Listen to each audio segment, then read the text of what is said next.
My number one competition is me. It's always you versus you. You have to work hard. Everybody in this room knows if it's worth something to you, you got to put in the effort. And I always like to say it's the work we put in when nobody's watching that really matters. You versus you. You got to be the one to get up every morning, be disciplined, put in the consistent daily hard work, because that gains success. Because my old man taught me that, right? Got to work, get your ass in the gym and work. How hard do I work? I work hard. You have a insane schedule. 4 o'clock in the morning, I wake up. 4:30, 4:45, I'm doing some sort of cardio. It's still dark outside. I do this and then I'll have breakfast and then I will go gym for about an hour and then I'll go to set. Like, I'm gonna be the baddest motherfucker walking. You got to be the hardest workers in the room. And don't f the opportunity up. What I have found is that when you take that kind of action, that kind of step of following your gut and your intuition, taking that step, whatever it is, the universe has a funny way of meeting you halfway. Just realize there's more and think more. Think for more. You don't have to be just this. Man, the work ethic, the drive, that hunger to compete, it never goes away. The person I compete with most is just me. It's you versus you.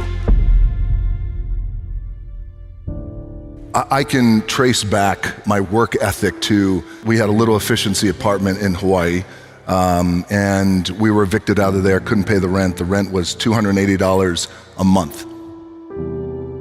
We eventually got kicked out. When we got kicked out, I was 15 years old. I'll never forget it. I was standing there at the door. There was the notice. In that moment, I saw my mom crying, and that kind of pain really impacted me. And I thought then, I want to do everything that I can to make sure we never get evicted like this again, and make sure that she is never this upset again. I didn't even know what that meant at 15 years old. It just meant I have to work. I have to work. I have to do something with my own two hands. This is the stuff that you can control. We control the controllables, as we say. The other part is a competitive nature that is in my DNA and it's in my blood, where I love the competition. I love to win, and I also love to learn. I don't say lose, I say I love to learn. So I would say it's a combination of that. For me, the work ethic comes from, I never want to be evicted again. The other side to that is a competitive nature, and that competitive nature, that never goes away. The thing that has worked for me is to remember the hard times. I would remember that, and it allows me then to be present in the moment and understand, holy shit, the stuff I have around me right now, this is the shit that I dreamed of when I was a kid. For me, the drive just comes from wanting to do more.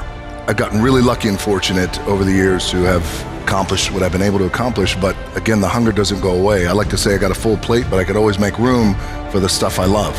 When I wake up in the morning, I have got to be running towards the thing that I want to do and not walking towards it, not, I really don't feel like doing this, or why did I got to be running to it. And I realized that if I'm able to do that, get up in the morning and run to it, then I'm in that place of joy and happiness. It's the grind that we love and sink our teeth into and just fucking go and get after it, because I've worked hard to get here. Whatever it is that you want to do, you've got to get after it. You got to get after it. There's no substitute for hard work. Hard work always pays.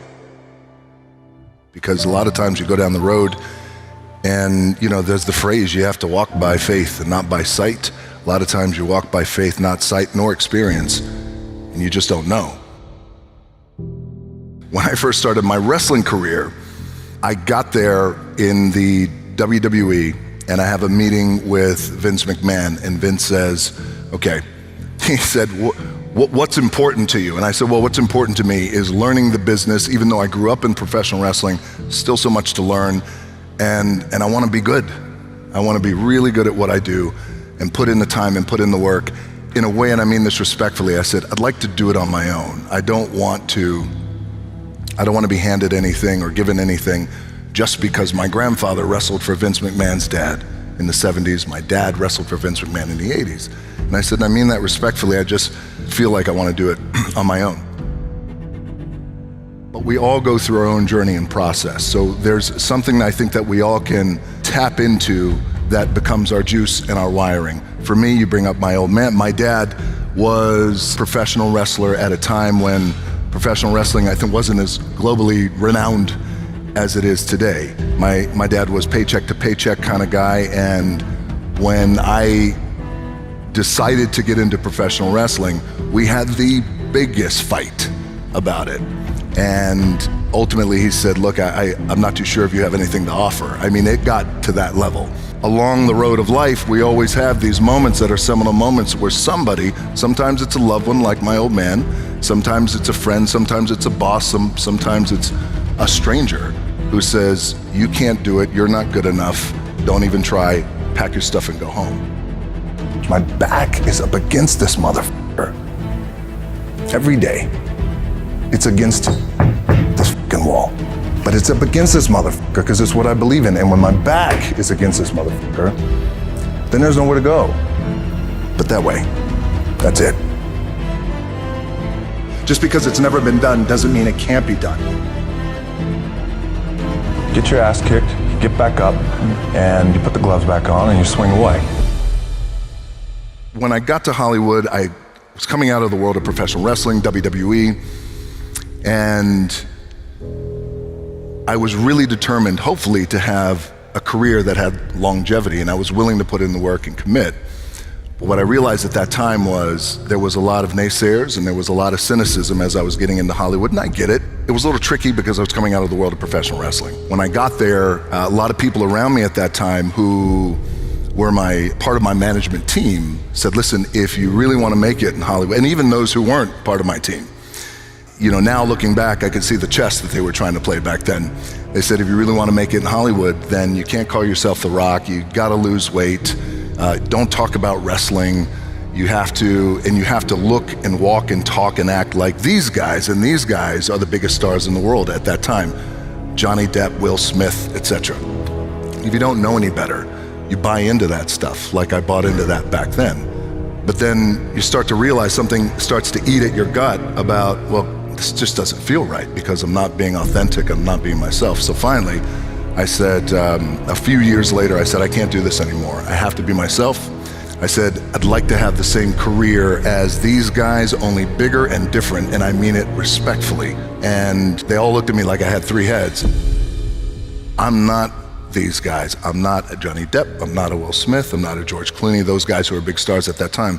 I'm me, and the most important thing I could be is authentic. And if I fail, then I fail being myself. So I gotta be me.